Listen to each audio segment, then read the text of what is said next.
बिस्मिल्लाहिर्रहमानिर्रहीम। अस्सलाम वालेकुम नाज़रीन इकराम, मैं हूं आपकी मेज़बान डॉक्टर मुक़द्दस मलिक, आपके अपने प्रोग्राम आपकी बात आपके साथ में।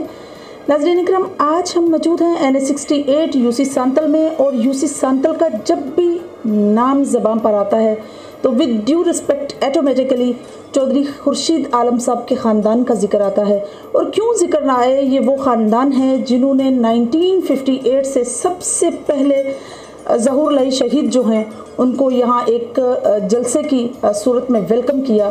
चौधरी साहब के दादा जान थे सूफ़ी मोहम्मद आलम, जिन्होंने वेलकम किया और बहुत प्रोटोकॉल के साथ इलाके में मकबूलियत की जगह पर उनको जगह जगह लेकर गए और साथ बताया कि हम पक्के संग दड़े वाले हैं और पक्की कराबत के मालिक हैं। इसी तरह से उनके चचा जो हैं चौधरी सादिक साहब, वो चेयरमैन रहे, और वालिद चौधरी यूसुफ साहब जो अपनी मिसाल आप थे, उन्होंने अपने इलाके में बहुत समाजी और सियासी काम किए, इलेक्शन कंटेस्ट किए, मेंबर भी रहे। जैसा आप जानते हैं कि पंजाब का कल्चर है डेरे बनाना और बड़ी शान और शौकत के साथ उनको सस्टेन रखना, लोगों का आना जाना, लोगों को वेलकम करना, उनके समाजी सियासी पहलू पर डिस्कस करना, और सबसे बड़ी बात आमदीन के आने पर उनको चाय और पानी के साथ उनकी तवाज़े करना, और साथ ही साथ एक कल्चरल होने का सबूत देना। और ये सारे गेटअप जो हैं ये मौजूद हैं चौधरी खुर्शीद आलम में। गो कि आप ओवरसीज़ हैं, आप कुछ टाइम स्पेंड करते हैं इंटरनेशनल सतह पर, कुछ टाइम देते हैं इलाके में, लेकिन माशाल्लाह से ये चार भाई हैं और चारों स्टेप बाय स्टेप जो है आके अपने इलाके में टाइम देते हैं। तो आइए, चूँकि वो साबिक नाज़िम भी रहे हैं, तो उनसे डिस्कस करते हैं PMLQ के साथ उनकी हमदर्दियाँ कैसी हैं। और चौधरी हुसैन लाई साहब को चौधरी यूसुफ साहब ने सबसे पहले वेलकम किया जब वो MNA के इलेक्शन के लिए आए थे। तो आज हम उनसे पूछते हैं कि आमदीन के साथ जो मुआहदे हुए थे उनमें से क्या क्या वर्क हुआ। अस्सलाम वालेकुम जी, कैसे हैं आप? जी अल्हम्दुलिल्लाह, बिल्कुल आपकी दुआ से सही।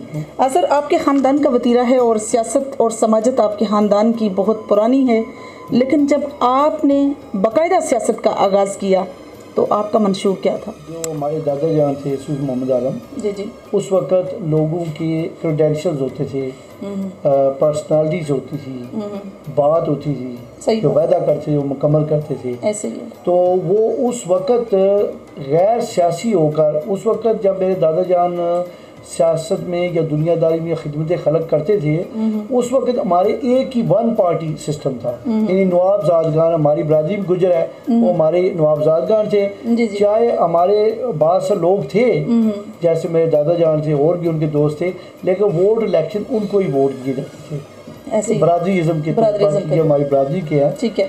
और मेरे दादा जान जो थे वो उस वक्त मकबूल तरीन थे कि वो अमीर नहीं थे, वो उनके पास सिर्फ 8 बीघे ज़मीन थी, लेकिन उनने जब किसी ने आ जाना ना, ईमानदार जो तमारदारी है ना, अपने मेरा मेहमान नवाजी जो है उन्होंने मेहनत करनी है, चाहे किसी मरम्मत किसी तरीके भी मरम्मत किसी भैन भरा को लैके जो भी खिदमत जो आया उन्होंने मरम्मत खाली हाथ ही टुरया, वो खाने की, वो पीने की, वो जायज़ की तो आदर की थी। तो पुलिस आए जो उस वे पुलिस की मरम्मत ज़्यादा होती सी, अफसरान की होती सी, उस वे सियासतदाना जी सी, उस अफसरान की कदर सी, DCO DPO SHO थानेदार उन्होंने वैल्यू सी। सही। आपके कहने का मकसद ये कि इदारे मजबूत थे, इदारे मजबूत थे, जो बड़ी आला किस्म की चीज़ें लगी, बड़ी बेहतरीन। ये रेलवे का निज़ाम जो अंग्रेज छोड़ के गया है, बिल्कुल हमने तो वो हमें आज़ादी मिल गई है, लेकिन ये हुआ है कि हम आज़ाद नहीं हुए, हम जागीरदारों और पैसे वाले कारोबारी सियासतदानों के नीचे आकर हमें जो है ना असल हमें जो है ना उनने कैद कर लिया। सही बात। आज़ादी तो हमने अंग्रेज से छुटकारा कर लिया, लेकिन उसके बाद आवाम को आज़ादी नहीं मिली, बल्कि मेंटली जो लिबरेशन नहीं हुई, हमें इनके आगे जो है सर झुकाना पड़ा। ठीक है। तो उस वक्त मेरे दादाजी खिदमत करते थे, और इलाके में जाने जब एक तरफ नवाबजादगान जाते थे, थाना कड़िया वाले, थाना कड़िया बहुत बड़ा था, अभी तो टांडा भी हो गया है, दौलत भी है, उस वक्त थाना कड़िया लाई ये सारे इलाके दोनों थाने उसी में थे। तो मेरे दादा जान सूफ़ी मोहम्मद आलम और चौधरी अकबर हाजी वाला बहुत बड़े दोस्त, पुराने दोस्त थे, यानी हर वक्त भाइयों से आगे थे, वो इकट्ठे ही चलते थे। और जब वो थाने जाते थे, एक तरफ नवाबजादगान जाते थे और दूसरी तरफ मुखालफत हमारे जो दादे हैं सूफ़ी मोहम्मद उधर चौधरी अकबर अली आजीवा जाते थे, जो किनारे वाले हैं, आज किनारा मशहूर है उनके नाम से, ठीक है ना। अकबर साहब हैं, वो माशाल्लाह के उस वक्त भी उनका जो है तलबा वो अपने इलाके के लिहाज से पैसे के लिहाज ठीक थे। लेकिन मेरे दादा जान सफ़ेद पोश थे और उस वक्त भी उनके साथ चलते हुए सारी खिदमतें और दिल के और उसका जो है ना वो उनका हाथ जो है वसी था, खर्च करने वो जितने नहीं थे और साथी संगियों के साथी थे। इस इलाके में एक चौधरी मियाँ थे पेरे शाह के, वो उनके बहुत बड़े दोस्त थे, और चौधरी अकबर और भी जिन्हें कि जब नवाब की उस वक्त तोती बोलती थी, कोई इसी की जुर्त नहीं थी कि उनके खिलाफ बोलना। कोई बंदा ये तसव्वुर नहीं कर सकता। हमारे इलाके जितने गुजर हैं वो यहाँ से लेकर जोगे होती थी, ये जो है ना टगियां कहते हैं पंजाबी, वो लैके उन्हें जियां बनते सी लोग, सही उसे डर दस सी उस वक्त उन्होंने ते वो सारा खानदान वो इकट्ठा सी उस वक्त, जो सादन नवाज वालद भी दूसरे सारे इकट्ठे सी और उस वक्त तसल्लत सी ना। लेकिन ਉਹਦੇ ਵਿੱਚ चंद लोग सी ਜਿਹੜੇ अपनी मेरा मत जी है ना अपना एक इन्हों का वजन सी, अपना इन्हों का मेरा मत काम लोग की खिदमत करना, अगर कोई उन्होंने मजबूरियां दी ना को आते सी ये उन्होंने जो भी उसका रिलीफ देंगे सी। और फिर 1958 जो चौधरी ज़ौला ही इंट्रोड्यूस होए ने, तो ये 5 बंदे जड़े सी, एक मेरे दादा ने सूफ मोहम्मद आलम, चौधरी अकबर हाजीवाला, नैज चेची साहब और आलमगढ़ के चौधरी असलम साहब, उनके बाद चौधरी पोले खां और चौधरी असगर दराल, और बाद में ये सादर नवाज जनाब के वाला साहब नवाज जनाब भी इनके साथ ज्वाइन हो गए। इन 5 इलाके में चौधरी ज़ौलाई का जो है ना इसको मजबूत इंट्रोड्यूस कराया और चौधरी ज़ौलाई ने इनका साथ दिया और ये लोग जो है ना सियासत में आए। सही खानदान की जिस तरह से आपने बहुत बड़ी बात शेयर की है कि मतलब इतने ज़्यादा रिचेस्ट ना होने के बावजूद मेहमान नवाज थे, तो मैं कहती हूँ ये अल्लाह पाक की बड़ी अता थी।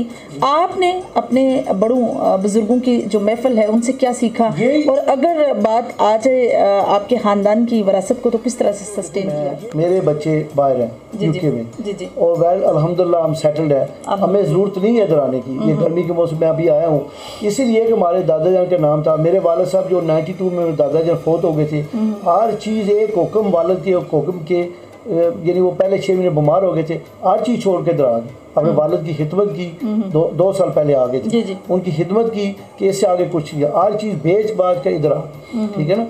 तो फिर वालिद साहब ने भी इतने साल 92 से लेकर 2018 में उनकी डेथ हुई है, कितने 26 ईयर्स उन्होंने हमें सब कुछ छोड़कर कहा आप अपना करें, मैंने अपने वालिद का खिदमत और उनकी जो खानदानी खिदमत की विरासत है उसको नहीं छोड़ा। हमें भी यही सिखा गया है कि ये हमने पैसा नहीं कमाया, हमने एक नाम कमाया है, तो हमने खिदमत खलक करनी है। इसीलिए से मेरे पहले मेरे मतलब वालिद साहब करते, फिर मेरा भाई था छोटा वो कर रहा था, अभी थोड़ा सा बीमार हो गया। अब मैं पक्का इंशाल्लाह मेरे बच्चों ने भी कहा कि आप जाकर रहे, भाइयों ने कहा कि आप बड़े हैं आप जाकर हमारा जो है ना संभालें। तो इसलिए हम ये खानदानी विरासत है कि लोग खिदमत करना, और हमें इस पर फ़ख्र महसूस होता है, सुकून महसूस होता है। ये नहीं है कि हम हमें कोई इसलिए हम आए हैं तो इसलिए मैं इधर बाद हूँ। ये मेरे वालिद साहब देखो ना कि 6-8 कनाल का डेरा बना कर गए हैं, तो अलग हमें ज़रूरत नहीं। मेरे जो बच्चे हैं उधर वेल सेटल्ड है, एक डॉक्टर है, दूसरा ट्रांसपोर्ट काम करता है, एक कंस्ट्रक्शन का काम कर रहा है, भाई है, एक अकाउंटेंट है, सारे जिनके वेल सेटल्ड हैं उधर। तो हमें लेकिन फिर भी हम समझते हैं कि जो हमारे खून में आ रहा है खिदमत करनी है इलाके की और अपनी पार्टी को मजबूत करना, इसीलिए मैं मैदान में जो है ना पक्का डिसाइड किया कि अब मुझे इसको कवर कर। ओवरसीज़ जैसे हर ओवरसीज़ की अपनी एक ओपिनियन होती है, अपना एक राय होती है हर की। आपके अगर डिस्ट्रिक्ट गुजरात की सियासत के बारे में जो है जिक्र किया जाए तो नवाबज़ादा ख़ानदान है, चौधरी ख़ानदान है, आप इस सियासत को किस नज़रिए से देखते हैं? मैं समझता हूँ कि हमें जुल्म के खिलाफ खड़ा होना चाहिए, चाहे कोई भी करे, ठीक है। लेकिन रियलिटी ये है कि हमने अब PTI आई इस इलाके में, लेकिन लोगों का जो है ना अभी इतनी सोच जो नहीं है बनी कि किसी ऐसे नई पार्टी में जो है उसको मजबूत किया जाए।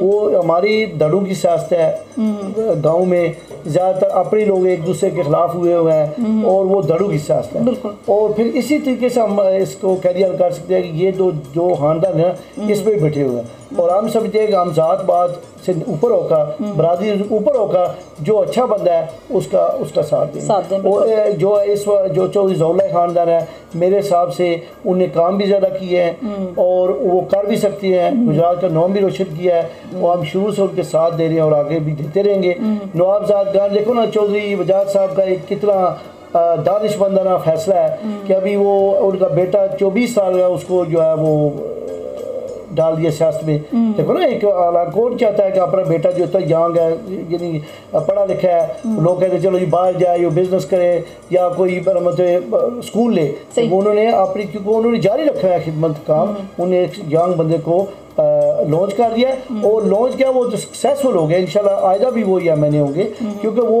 वक्त दे रहे हैं। फैमिली ने, आपके बाबा ने जिस तरह से एक भरपूर जो है वो जलसा किया था यहाँ और चौधरी हुसैन लाई साहब की आमद हुई, तो उस दौरान में ऑब्वियसली जब इंसान एक नया चेहरा देखता है, गो कि वो चौधरी बरादरान के सपूत हैं, फ़ख्र गुजरात हैं, लेकिन आवाम के लिए नया फेस था चौधरी हुसैन लाई साहब। तो जब यहाँ आए, आमदीन से आपने जो जो मुआहदे किए, जो बातें हुई, जो तय पाया कि सांतल में ये या यूसी लेवल पे ये होना चाहिए, कितने काम हुए आपके इलाके में?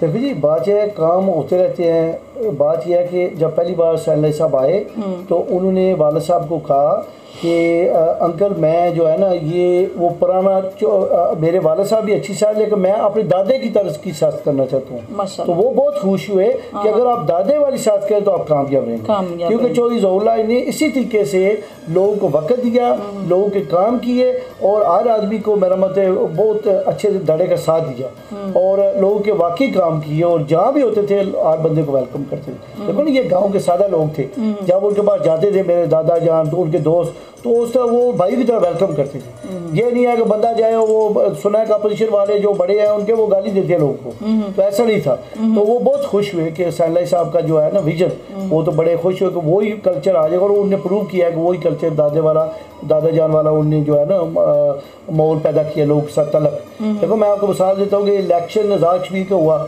दिन को मैं भी साथ था, पोलिंग स्टेशन पर जा रहा था उनके साथ, 3 बजे रात तक वो जश्न मनाकर मैं 4 बजे सोए हैं और 1 बजे हमारे यहाँ कड़ियाँ वाले में छाले शरीफ वाले हमारे जो भाई अबीब और फहार साहब, उनके बेटू की शादी में वो शरीक होने के लिए आ गए। अगर कोई और चाहता हो, कहते जी मैं तो इतना इलेक्शन लड़ के थका हूँ, मुझे क्या सोचते, मैं अभी जा रहा हूँ, मुझे एक्सक्यूज़ भी है यार 4 बजे तो मैं नहीं आ सकता, लेकिन वो कमिटेड है कि हर बंदे की खुशी गमी में शामिल हो रहे हैं। और यही हमारे लोगों की ज़्यादा ये नहीं कंसर्न होती कि आपने कौन सी डेवलपमेंट काम किया है, ज़्यादा लोग ये समझते हैं कि हमारी जो गमी खुशी में है ना उसमें बंदा शामिल हो, वो बंदा जो है ना उनको अजीम पसंद है। ठीक है ना, तो काम जो है, देखो जी काम तो छोटे मोटे गलियाँ नाली पहले ही होते हैं। ये आपके सामने है 4 करोड़ 93 लाख का उन्होंने पुल बनाया और वो भी वक़्फ़ किया हाजी साहब के नाम का, जो हाजी साहब की हमेशा उनके साथ यही रिक्वेस्ट है थी यार कि मेरा बरसाती नाला पर पुल बना दो, क्योंकि गुजरात हमारे लिए बड़े दूर है इधर यूनिवर्सिटी वाले रास्ते,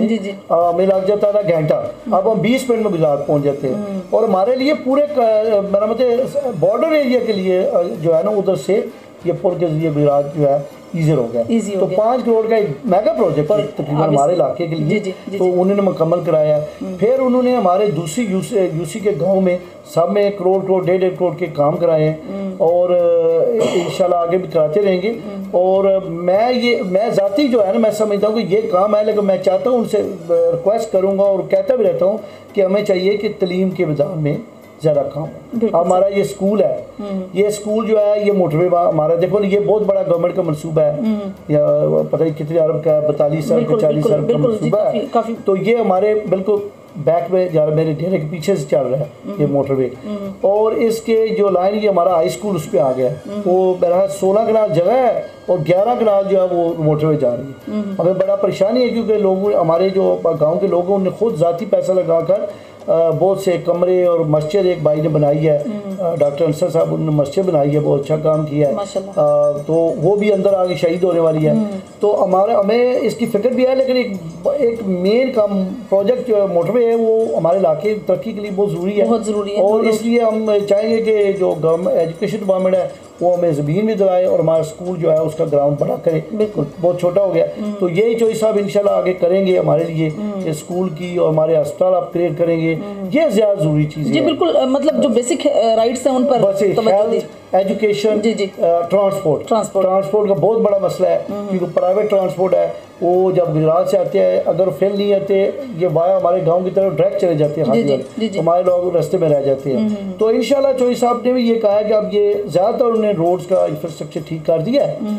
अब इंफ्रास्ट्रक्चर जो है काफ़ी बेहतर है। आप जाएँ हमारे इलाके में NH68 में भी चले जाएँ और आप जाएँ NH71 में तो आपको पता चल जाएगा कितना फर्क। NH70 में भी 69 में भी चल जाए, शहर में भी कुछ काम नहीं हुआ, लेकिन हमारे MNA साहब ने इंशाल्लाह जो फंड्स मिले उसको पब्लिक में उसको यूटिलाइज कर दिया। आपने एज ए नाज़म अपना टाइम स्पेंड किया, आपके बाबा ने मेंबर होने की हैसियत से अपना भी नाज़म भी रहे, मेंबर भी रहे, और इसी तरह से आपके चचा जो चेयरमैन रहे, मिल के आपने अपनी यूसी में क्या खिदमत पेश की? खिदमत जो है वो हमारी जो है ना, देखो बात यह है कि हमारे जो है ना हल्का इन्होंने अभी तब्दील की है। जब मेरे चाचा जान बने थे और वालिद साहब बने थे, वो जो है ना हमारे एक 14 गांव थे डिफरेंट, खोड़ी था उस पर, इधर बुआ बड़ोंगा था, डुड्डे थे, इन सब को इन्होंने जब नवाबजादगान की हुकूमत आई है, यही हमारा असल मसला ये है कि चौधरी साहब ने एक सड़क बनाई है कॉपटेड, ठीक है, आगे हमारे गाँव के अंदर जा रही है, कंक्रीट डाली है,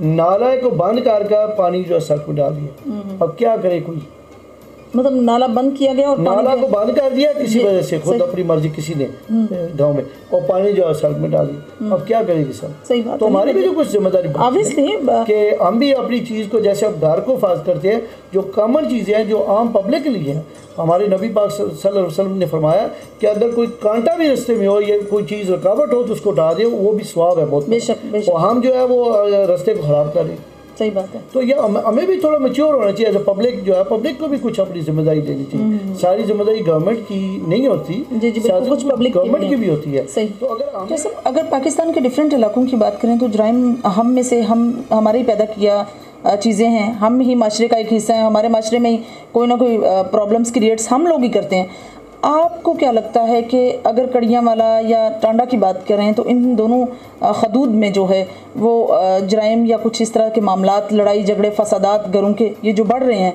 ये आप इसको किस नज़रिए से देखते हैं? एक तो यह है कि हमारा जो कल्चर है ना, हमारे इस इलाके के लोग ज़्यादातर बाहर हैं, यूरोप में है, मिडिल ईस्ट में है, और अल्लाह के उससे दूसरे इलाकों से हमारे लोगों की आमदनी ज़्यादा है।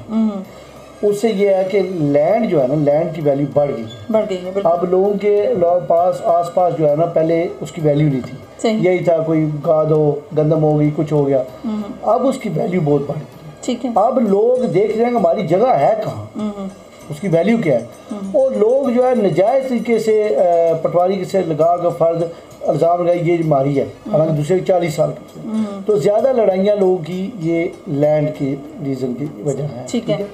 और दूसरा जो है ना कि हमारे एक कल्चर था पहले, आज से 15 साल या 10 साल पहला, कि जो कोई भी चौधरी है वो चौधरी था, मान लीजिए 5-6 गन मैन उनके साथ। अब अल्हम्दुलिल्लाह उससे हम बच गए हैं कि कोई भी बंदा गन लेकर नहीं फिर रहा, ये एक अच्छा निशान है। पिछले 5-6 साल से ये हो रहा है, तो ये तो बेहतरी आई है कि गन कल्चर बहुत कम हुआ है माशाल्लाह। ठीक है। अब जो रहा ये क्राइम, तो क्राइम यानी कि खानदान टूट गई है। पहले भाइयों में प्यार था, फैमिली इकट्ठी होती, अब नहीं है। अब हर बंदा अपना है, अपने लिए कर है, वो इकदार नहीं रहे। सही। रिश्तों के मामला है उसमें लोगों की झगड़ी है, खुद में अपने साथ फैमिलीज में करते थे रिश्ते, और वो अगर वो पसंद नहीं हो तो फैमिलीज टूट रही हैं। आज मैं सिविल लाइन थाने गया था तो आईजी साहब की पिक्चर उन्होंने कहा जी 178 करे, कोई मसला हो तो मैं आईजी तक आपकी अप्रोच है। ऐसे ही है, बिल्कुल सही। देखो ना आप, ये आपकी पाकिस्तान की तारीख में फर्स्ट टाइम हुआ है। बिल्कुल अवेयरनेस ज़्यादा हो गया। क्राइम तो यूएसए में भी है, यूके में भी है। क्राइम तो बिल्कुल जो देखो ना, आदम अलैहिस्सलाम के वक्त से कि आदम अलैहिस्सलाम पैगंबर थे, उनके 2 बेटे, एक बेटे दूसरे को मार दिया असद की बस में। तो क्राइम तो रहने ही है, लेकिन हमें चाहिए कि एज ए गुड सिटीजन हम भी मदद करें पुलिस की, और पुलिस भी जो है वो उसको जो है ना इम्प्लीमेंटेशन सही करे, हर बंदे की बात सुने और इसको रिड्यूस किया जाए क्राइम को। लेकिन मैं नहीं समझता कि क्राइम जो है ना अभी बढ़ा है, मैं समझता हूँ कि पहले से काफ़ी बेहतर जो है। आपको क्या लगता है सर, जिस तरह से पहले लोग अदारों में सियासतदान जो हैं वो इंटरफेरेंस करते रहते थे, और अब आपको कुछ डिफरेंस? वो मजबूरी है, वो इसलिए कि यहाँ कल्चर ही ऐसा है कि कोई मसला हो तो जो लोकल सियासत इन्वॉल्व हो जाएंगे, फिर ऊपर तक इन्वॉल्व हो जाएगी, हमारी ये करें लोग आ जाते हैं, बंदे मजबूर हो जाते हैं। लेकिन काम करेंगे सर, अगर हम थोड़ा सियासत की तरफ आए और बल्दियाती इलेक्शन हूँ तो आप इलेक्शन कंटेस्ट करेंगे? तो इंशाल्लाह अगर पब्लिक ने मेरा मतलब पुरजोर किया तो हम तो पहले ही तैयार हैं, डेरेदारी कर रहे हैं, लोग खिदमत करते हैं। 24 घंटे हमारा ये आज यूसुफ साहब का डेरा खुला है, तो हम जरूर इलेक्शन लड़ेंगे और इलेक्शन कंटेस्ट भी करेंगे इंशाल्लाह, जीतने के लिए लड़ेंगे इंशाल्लाह। वो पीछे इलेक्शन में मैंने कहा कि एक तो इन्होंने कॉन्स्टिट्यूशन टोटल तब्दील कर दी हमारी, जी बिल्कुल, और दूसरा मेरे वालिद साहब की सेहत भी कोई इतनी अच्छी नहीं थी, वो 84, 82, 83 के थे, उनकी तबीयत नासाज रहती थी। तो बंदा खुद ठीक ना हो तो वो पॉलिटिकली इतना एक्टिव नहीं रहता, और ये मसला था। तो इंशाल्लाह अब उनका ही नाम है, उनकी वजह से लोग हमें पसंद करते हैं, हमारी पहचान है। जिधर जाते हैं हमें कोई इतना, गुजरात शहर में किसी भी इदारे में चले जाएं तो हमें इतनी ज़रूरत नहीं पड़ती कि हम इंट्रोड्यूस करें। पहले तो बुज़ुर्गों के जो है तलकात है, दूसरे चौधरी बरादरान की हमारे पास जो है ना मेरा मतलब वो हमारा शफ़क़त है कि हमें जो काम हो वो करने में आसानी होती है। तो हम इंशाल्लाह करेंगे, इलेक्शन कंटेस्ट भी करेंगे। हाँ, हमारे कुछ नए लोग आ रहे हैं हमारी पार्टी में, अगर इलेक्शन करें ठीक है, लेकिन वो वर्गला रहे लोगों को, ना उनको तजर्बा है, एक नया बंदा शुरू होगा तो वो बड़ा दे लगा। हमारे तो इंशाल्लाह ये है कि हमारी थोड़ी सी ये कमज़ोरी रही है कि वालिद साहब की डेथ के बाद हम पूरी तरह ध्यान नहीं दे सके, सियासत को फोकस नहीं कर सके, क्योंकि जो छोटा भाई था वो भी बनाते, वो उसके बच्चे उधर भी हैं, उसको भी जाना पड़ता है, मेरे भी बच्चे बाहर हैं, तो हम सही तरीके से बैठ नहीं सकते। तो लोगों ने फिर ना तजर्बे का शिकार हो गए, यार ये थोड़ा रहती है, इतना फुल टाइम नहीं दे रहे। लेकिन आप इसी कमी को पूरा करने के लिए मैंने फैसला किया कि अपने घर में डेरे में रहूँगा और अपने लोगों का जो है ना साथ दूँगा, और इंशाल्लाह जो भी उनके काम है वो हम, क्योंकि हमारे अभी गवर्नमेंट है तो उससे कराएं, तो हमें अगर इंशाल्लाह कामयाब लोग कराएंगे तो उसके वहाँ के भी फायदे हैं कि गवर्नमेंट क्योंकि हमारी है तो फंड्स हमें ज़्यादा इजी मिल जाएंगे, हम लोगों का काम इजी अप्रोच रहेगी, इजी अप्रोच करेगी। बिल्कुल सही। तो यही होता है ज़्यादातर हमारे बजाय जिसकी गवर्नमेंट वही नाज़म बनता है। पहले नून लीग थी तो हमारे वो भाई अकरम साहब बन गए थे, तो पहले मैं बना था, उसके पहले मेरे वालिद साहब बने थे, पहले लाला साहब, ये ऐसा हो जाता है। मतलब ये तो जीत हमारा जो है ना वो बिल्कुल कमिटमेंट है कि हमने अपने इलाके को नहीं छोड़ना, अपने साथियों को संगियों के साथ चलना है, और इंशाल्लाह फुल टाइम इस रह कर उनकी खिदमत करनी है, और लेकिन जब आएंगे इंशाल्लाह हम तैयार। सही। तो सब आप इसी मामलात को मद्देनज़र रखते हुए और सियासी सूरत हाल पर, समाजत पर, पंचायत पर जो आपके ख़ानदान की और वही वतीरा आप माशाल्लाह से संभाले हुए हैं, आप अपने इलाके के लोगों को क्या मैसेज कन्वे करेंगे?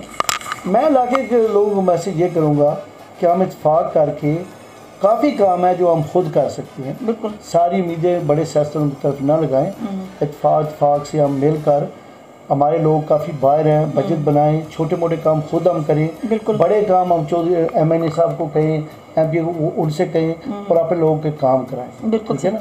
और हमारी स्पेशल जो नीड है कि हमारा एजुकेशन सिस्टम जो है उसको स्ट्रॉन्ग करना चाहिए। बच्चों का स्कूल आई है, डिग्री कॉलेज बने, अस्पताल जो है बिल्कुल हमारा जो है ना वो उसकी ज़रूरत है, वहाँ सही डॉक्टर नहीं बैठा हुआ, डिस्पेंसरी है, जो आते हैं वो 1-2 महीना आते हैं, फिर वो तब्दील जो नया आता है ना डॉक्टर बन का, उनको इधर लगाते हैं, वो महीना गुजारता है, वो चला जाता है, कोई वो फैसिलिटीज़ तो नहीं है। तो ये फैसिलिटीज़ अगर अस्पताल को मॉडर्नाइज किया जाए, उधर फैसिलिटीज़ दी जाए और प्रॉपर MBBS डॉक्टर हो तो हमारे सख्त ज़रूरत है, क्योंकि यहाँ बीमार होता है जितना हम गुजरात या लेकर जाते हैं, और वो गुजरात में भी असल कोई सही अस्पताल नहीं है, अजीज़ पट्टी में तो जगह ही नहीं है, ठीक है। वो कहते हैं प्राइवेट में लाए, प्राइवेट वो देंगे कोई घंटा, फिर कहेंगे लाहौर ले लो, ऐसे ही। तो लाहौर जाते जाते मेरे खुद वालिद साहब इधर गिरे थे, तो यही हुआ था, जितना टाइम हम इधर डॉक्टर अस्पताल लेकर गए, उन्होंने घंटा तो फिर उनका जी उधर ले जाओ, तो वो हमने उधर बड़ा पैसा लगाया, लेकिन बस अल्लाह को ना मंजूर था। और ये लोगों के लिए जो है ना हेल्थ केयर फैसिलिटीज़ होनी चाहिए, और दूसरी बात लोगों को भी ये चाहिए कि अपनी हाइजीन का ख्याल रखें। अब जो है ना गंदगी का ये लोग अपनी गलियाँ नालियाँ भी साफ नहीं करते, सही बात, ये टीके लगाते हैं, दवाइयों पर पैसे खर्च करेंगे, लेकिन वो कहाँ से आ रही बीमारी? सही। वो आज ये हाइजीनिक पॉइंट ऑफ व्यू पे बिल्कुल तवज्जो नहीं ना, गली नाली को साफ करते हैं, मच्छर हर किस्म की चीज़ें वो फिर फैलती है। अब ये कोरोना है तो कोरोना में हम लोग लापरवाही करते हैं, और अब जब लापरवाही करेंगे तो यही होगा, तो फिर लॉकडाउन कर गवर्नमेंट फिर हम करेंगे, सफ़र करेंगे जी हमारा क्या, कैसे हम कमाई कैसे करें, मजदूर कैसे कमाई करें। तो इसलिए वो मैं समझता हूँ कि हमारे MNA हमें honestly I was a very good fan of Imran Khan, मैं उसका बड़ा फैन हूँ, लेकिन उन्होंने जो वादे किए थे कुछ वो ऐसे नहीं चल रही। जैसे कि हम चाहते हैं अब कर्जा लेकर हम सारी सड़कें बना रहे हैं, लेकिन क्या वो कर्जे बढ़ेंगे तो कहाँ से लेंगे वो? IMF तो वो टैक्स बढ़ाएगी इलेक्ट्रिसिटी में, गैस में, बिल्स में बढ़ेगी, तो महंगाई उससे ही आती है। पेट्रोल बढ़ेगा, ये 3 बेसिक चीज़ें हैं महंगाई की हमारे मुल्क में, बिजली का बिल, गैस का बिल और अपना पेट्रोल। तो दूसरा हम इम्पोर्टेड चीज़ें इस्तेमाल करते हैं क्योंकि अपनी चीज़ों पर इतबार नहीं, तो बाजार वो जो अपना रिजर्व है हमारा वो उसमें चला जाता है चीज़ों खरीदने में, बिल्कुल इंटरनेशनल सतह पर चला जाता है। पाकिस्तान फिर वैसे का वैसा गरीब रह जाता है। ठीक है, तो ये बातें हैं कि हमें जो है ना थोड़ा सा ग्रोन अप होना चाहिए। हमारी डिमांड ये नहीं होनी चाहिए हमारी गली बने, हमारी डिमांड होनी चाहिए कि हमारा अस्पताल ठीक है कि नहीं, हमारी गलियों में कोई ऐसा सिस्टम होना चाहिए जैसे बाद में होते हैं कि काउंसिल टैक्स कलेक्ट करते हैं और ऑफिशियल बंदे आते हैं जो गाड़ी नाली साफ करते हैं। शहर में भी मतलब शहर का भी हालत बड़ा ख़राब है, आपको विराट शहर में कोई नहीं कर रहा। ये गवर्नमेंट के दायरे के बंदे होने चाहिए, जैसे CDA इस्लामाबाद वो आते हैं सारे झाड़ू फेरते हैं, यानी सारी गलियाँ नाली साफ करते हैं, तो वहाँ भी पब्लिक तो नहीं करती। तो यहाँ गाँव अब आबादी जो है गाँव लेवल बहुत ज़्यादा है, 65% पॉपुलेशन पाकिस्तान गाँव में है, तो लेकिन यहाँ कोई निज़ाम नहीं है सफाई का। तो सफाई का निज़ाम होना चाहिए, हाइजीन का निज़ाम होना चाहिए। तो ये चीज़ें बहुत ज़्यादा ज़रूरी हैं सड़कों की बजाय। ठीक है, सड़कें transport system is also important, लेकिन दूसरी तरफ हम ध्यान नहीं देते। बिल्कुल सही। जो बेसिक राइट्स, चौधरी साहब अगर एजुकेशन डिपार्टमेंट पे बात की जाए और जिस तरह से आप बेसिक राइट्स पर बात कर रहे थे कि एजुकेशन और हेल्थ को इम्प्रूवमेंट की ज़रूरत है, आपको क्या लगता है कि अगर पढ़ा लिखा माशरा हो तो ये ऑब्वियसली हम जानते हैं कि एक पढ़ा लिखा माशरा अच्छे से वर्क कर सकता है। अगर आपके ख़ानदान की जो एजुकेशन है उस पर बात की जाए या एजुकेशन लेवल पर बात की जाए तो आप क्या कहेंगे? बात यह है कि ये बहुत ज़रूरी है कि जो हमारे लीडरान आ रहे हैं, जो लोगों को लीड कर रहे हैं, उनकी बेसिक तालीम तो हो ना। अब मैट्रिक तो कुछ भी नहीं है, ठीक है ना। ऐसे अब ये जो मुशर्रफ साहब ने कहा वो मैं समझता हूँ अच्छा है कि एक स्टैंडर्ड होना चाहिए कम अज़ कम तलीम का, जिस पे कोई नाज़म का या चेयरमैन का इलेक्शन कंटेस्ट करे। बिल्कुल। अब मैट्रिक का तो कोई एजुकेशन नहीं है, स्टैंडर्ड नहीं है, ठीक है। तो माशाल्लाह मुझे तो अल्लाह ने बड़ी तौफीक दिया कि मेरे मिक्स सिस्टम है कि मैंने 8 जमातें पाकिस्तान से की हैं, मैंने बंगला वाले से 3 जमातें की हैं, माशाल्लाह। मैं ननियाल उधर थे तो मैंने एडवांस उधर पढ़ा है, और 3 जमातें 5वीं से 8वीं हाजी वाले में पढ़ा हूँ। फिर मैं बाहर जाकर UK में मैंने उधर से A लेवल किया है, फिर मैं प्रोसेस इंजीनियर बना हूँ, केमिकल इंजीनियर माशाल्लाह। तो उधर मैं as an engineer I am professional person. तो अगर कोई इतनी तलीम हो तो फिर ही हम कुछ सोच सकते हैं। अब तो आजकल तो हर चीज़ आप फ़र्द लेंगे तो वो भी ऑनलाइन है, ठीक है ना। हर चीज़ इवन ज़मीन के मामला ऑनलाइन है, ठीक है, हर चीज़। और भी सारी चीज़ें जो फैसिलिटीज़ हैं वो कंप्यूटर पर होती है। वो एक अनपढ़ जाहिल बंदा क्या कर सकता, कुछ भी नहीं कर सकता जब उसे अवेयरनेस नहीं है, उसकी एजुकेशन होती है। फिर जो पढ़ा लिखा उसका भी दिल करता है कि वाम को भी ये फैसिलिटीज़ होनी चाहिए। और अगर ले आएंगे आप ऐसे ही आदमी, उसकी कोई एजुकेशन नहीं कुछ नहीं, तो वो क्या करेगा? वो तो फिर यही तरकीब देगा कि बंदे कैसे मारने हैं और बंदा क्या करना है और कब्जे कैसे करने हैं। ये तो ये बड़ा मसला है हमारे इलाके में कि ज़्यादातर हमारे हर गांव में शामलाटे हैं और लोगों ने कब्जे किए हुए हैं, और जब उनको कहे कि इंसाफ करें तो वो लड़ने लगते हैं कि हमारी क्यों बात करें। जो अभी पॉलिसीज चेंज हुई हैं जिसके तहत मतलब ये कहा गया कि मतलब UC लेवल को ख़त्म करके नेबरहुड या कॉर्पोरेशन लेवल, सिटी लेवल तक पंचायत कौंसल ये वो, तो इसमें जो शिकें बनाई गई हैं कि आप इसे एग्री करते हैं? बहुत अच्छी शिकें हैं, लेकिन मसला ये है कि प्रैक्टिकली नहीं कुछ हुआ। वो तो इमरान खान साहब ये भी कहते थे कि फंड जो है MNA MP नहीं दिए जाएंगे, अब ये नेबरहुड काउंसल्स और विलेज काउंसिल बनाकर इनको फंड्स दें ताकि फंड्स जो है वो ज़्यादा लोकल लेवल पर लगाए जाएं। ठीक है, हुआ तो नहीं, वही चल रहा है। ये तो तब होगा जब बलदियाती इलेक्शन होंगे। यही तो फेलियर है ना कि इस गवर्नमेंट के जो है अच्छाइयाँ भी हैं, बुराई ये है कि उन्होंने वो बातें जो अपने मैनिफेस्टो में दी थी वो लागू नहीं की। ठीक है ना। अब जो है कि सारा लोग जो है एक MNA है वो उसके पीछे भाग जाए सारे, वो कहाँ जाकर कहाँ लगाएगा और क्या उसको। तो जो लोकल अगर फंड्स आएंगे तो ज़्यादा मेरा मतलब बेहतर तरीके से काम की जो लोगों की ज़रूरत है वो पूरी की जाएंगी। ठीक है ना, बिल्कुल सही। तो याद अब आम ये रॉकेट साहब पर एक बंदे ने इंटरव्यू दिया था 2 हफ्ते पहले, ठीक है, उसे बलाक झिझक उससे कह दिया कि हम नोट भी देंगे वोट भी देंगे, लोगों को खरीदेंगे।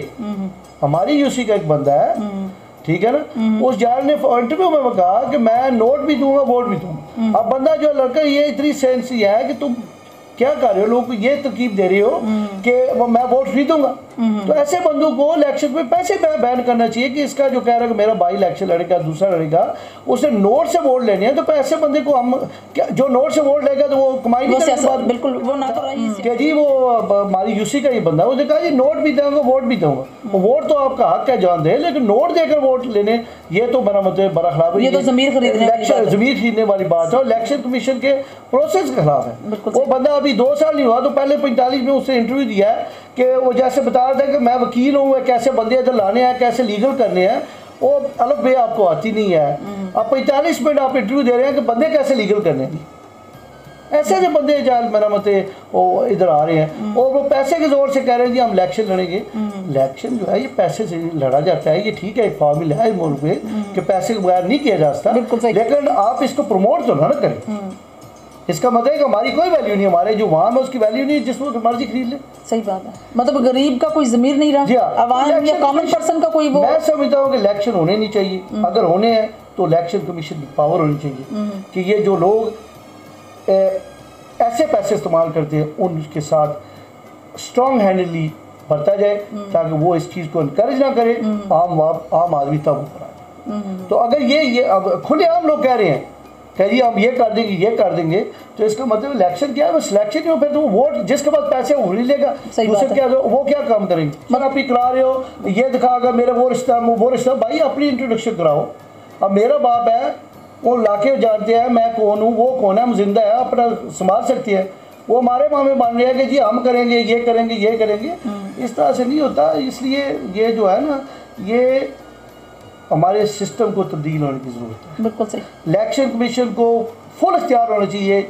जो आदमी एक्सेस पैसा इस्तेमाल करे, जो आदमी अपना शो ना कर सके, उसको इलेक्शन राइट नहीं होना चाहिए। लेकिन ये मैं समझता हूँ कि जो लोग बाहर रहते हैं उन्होंने दुनिया देखी होती है, वहाँ जो नेशनल वाले मेयर भी बनते हैं, MP भी बनते हैं, MA नहीं बनते। बिल्कुल सही। ये गवर्नमेंट को काफ़ी लोग हमारे हैं बाहर जिनको राइट ऑफ वोट भी होना चाहिए और उनको इधर इलेक्शन लड़ने की राइट होना चाहिए। बिल्कुल। क्या ये रख ले जैसे इमरान खान ने तजवीज़ किया है कि अगर वो इलेक्शन लड़ सकते हैं, अगर वो कामयाब होगा तो अपनी नेशनलिटी छोड़ दें। ये नहीं होना चाहिए कि वो इलेक्शन पहले नेशनलिटी छोड़ें फिर इलेक्शन नहीं, ये तो ज्यादती है उनके साथ कि वो अपनी नेशनलिटी जो इलेक्शन में वो ना लगे, वो उसका तो सारा कैरियर हराम। और ये कहना वो इलेक्शन नहीं रहा, ये ज्यादती है क्योंकि ये लोग उधर गए हैं अपनी कमाई के लिए, रोजगारी के लिए, ठीक है ना। तो अगर वो बाहर गया, इधर का बंदा उधर जाकर इलेक्शन लड़ सकता है, वो भी जो नेशनल है, उन्होंने तो कभी नहीं कहा कि इलेक्शन नहीं लड़ सकता। बिल्कुल ये बहुत अच्छे पॉइंट पर आपने फोकस किया। प्राइम मिनिस्टर इमरान खान साहब का कहना भी बहुत ठीक था कि ओवरसीज अगर इलेक्शन कंटेस्ट करें तो जरूरी नहीं है कि वो अपनी नेशनलिटी खत्म करें। समझते हैं उसको करना चाहिए जल्द। ये नेबरहुड काउंसिल जो फंड जो है basic right to the grass, इंशाल्लाह ताला मार्च में एक्सपेक्टेड है सर। अल्लाह करे जी, अल्लाह करे। जब भी हम जो सब जिस तरह से आपने फ़ैन की बात की, तो अब प्राइम मिनिस्टर इमरान खान साहब के बारे में एक क्वेश्चन मेरे माइंड में इमर्ज है, तो I want to share with you कि प्राइम मिनिस्टर इमरान खान ने जिस तरह से अमेरिका को ललकारा, जिस तरह से इंडिया को कहा कि अगर कश्मीर पर फोकस करेंगे तो मैं बात करूँगा, जिस तरह से एक इशू पर मतलब डिफरेंट इश्यूज़ पर बात की, और आपको क्या लगता है कि इंटरनेशनल सतह पर पाकिस्तान को कब मेयार बना है या पाकिस्तान की जैसे अंदरूनी सिचुएशन है वैसे ही? दो चीज़ें, एक तो इस्लाम का उसने डिफेंस जो है ना बहुत बेहतरीन किया है यूनाइटेड नेशन में भी, और दूसरी वे बातें करना आसान है, लेकिन जिस तरीके ने उसने कॉमन इंग्लिश में एक्सप्लेन किया, ठीक है ना, ना नवाज शरीफ साहब कर सकते थे ना कोई वो इमरान खान ने किया। जब वो बोलता है तो बोल्ड है, शेरू की तरह बोलता है और सही अपना क्लियर उस पर देखो ना, उसने कोई गुंजाइश नहीं छोड़ने कहा जी क्या आप अड्डे देंगे, उसने कहा अब्सोल्युटली नॉट कि उसके लफ्ज़ से अब्सोल्यूट कोई चांस नहीं है। कोई चांस क्यों हम भैया हम अड्डे दें, हमारी तो उनसे लड़ते रहे पठानों के साथ, हमारे मुल्क पर नुकसान है, उनका कोई नुकसान नहीं सही बात है। तो हमें कोई ज़रूरत नहीं है ऐसी अफगानिस्तान क्योंकि जो अफगानी है वो तो हमारे भाई साथ है, आधे हमारे इधर KP में बसे हुए हैं, उनके साथ हम इंडिया के साथ वैसे ही हालात हमारे ख़राब है, तो उनके साथ भी ख़राब कर लें तो हम कैसे रहेंगे? और हम सोचे ट्रेड हमारा कहाँ जा रहा है कि हम ट्रेड सिस्टम बढ़ रहा है कि इधर से सेंट्रल एशियन कंट्रीज पर ट्रेड किया जाए, तो अगर अफगानिस्तान में पीस नहीं है तो हम स्टेबल नहीं रह सकते। तो मेरे ख्याल में इमरान खान जो है ना वो अपने जो है उस पर क्लियर है, वो अच्छा उसका स्टैंड है फॉरेन पॉलिसी पर, और ही स्टैंड्स देयर, और वो वेस्ट को बड़ी अच्छी तरह समझता है कि उसको उधर रहा है काफ़ी देर, ही नोज, ठीक है, क्या उनकी वो कैसे सोचती है, उस तरीके से जवाब देता है। सही, बिल्कुल। तो इस तरह से मैं तो बिल्कुल कट हूँ। सिर्फ हमारे लोकल लेवल पे ये किया है कि इमरान खान साहब को यहाँ जब इलेक्शन हुआ उसने ताज किया, उसने सीटों का सोचा है कि हमें सीट कैसे मिले, लेकिन पार्टी खत्म होगी। जो लोग वर्कर थे उसके, जब उन्हें तार के उनका जी अभी हमें कोई एमपीए नहीं अपना मिलना, कुछ नहीं मिलना, तो फिर क्या फायदा, तो मोराल डिमोरलाइज हो। तो उन्होंने ये अब तो गवर्नमेंट बन गई, अब आगे क्या होगा पीटीआई का, आगे जो फैक्शन बन रहे हैं ना, जहांगीर तरीन का फैक्शन बना हुआ है साउथ पंजाब में, वो पता ही क्या करता है क्या नहीं, ठीक है ना। तो फिर इस लिहाज से वो पीटीआई गुजरात में बेसिकली इज लॉस्ट वर्कर्स की उम्मीदें होती है जो ग्रास रूट लेवल से जो वर्क कर रहे थे उनके साथ वो जो है ना वो ना से वो समझते हैं कि आगे नहीं आएगी, तो फिर वो अपनी जगह पर जहाँ थे उधर चले गए और उनका ठीक है सोचा उन्होंने, क्या करें वो बेचारे। सही। तो इससे ये जो है कि लेकिन ये चौधरी सैनलाइट साहब जो है वो चेंज की तरफ आ रहे हैं, जो मैं चाहता था वो कर रहे हैं इसलिए मेरा ख्याल है वो अब यही जो दो पार्टी सिस्टम है हमारे जो चौधरी बरादरान नवाब से यही चलेगा, और ये इसीलिए बेहतर है क्योंकि यहाँ जो इलेक्शन लड़ना आम बंदे के बस का काम नहीं है। करोड़ों रुपए लगाती है, इलेक्शन कमीशन इज़ इनकेपेबल और has no power at all. वो लिखते हैं 20 लाख रुपया से ज़्यादा नहीं लगा सकते, तो ये अभी के 2-3 करोड़ रुपये सामने लगा क्या क्या कर रहा है इलेक्शन कमीशन, इसलिए आम आदमी ऊपर नहीं आ, ये सिस्टम बहुत दूर है, फेलियर है पाकिस्तान का कि क्योंकि पावर नहीं है इलेक्शन कमीशन के पास, तो फिर वो पैसे वाला ही ऊपर आएगा, सही आम बंदा नहीं ऊपर आएगा। तो ये है हमारी किस्मत है कि वो पैसे वाला जो आए कोई अच्छा आ जाए, तो हमारे जो है अल्लाह ठीक हो, अगर वो बुरा आ गया तो फिर अल्लाह वाले से सही बात है, अल्लाह पाक। जी तो नाज़रीन, ये थी चौधरी खुर्शीद आलम साहब की गुफ्तगू जो आप लोगों ने सुनी, और बहुत अच्छे से डिमॉन्स्ट्रेट किया उन्होंने हर पहलू पर।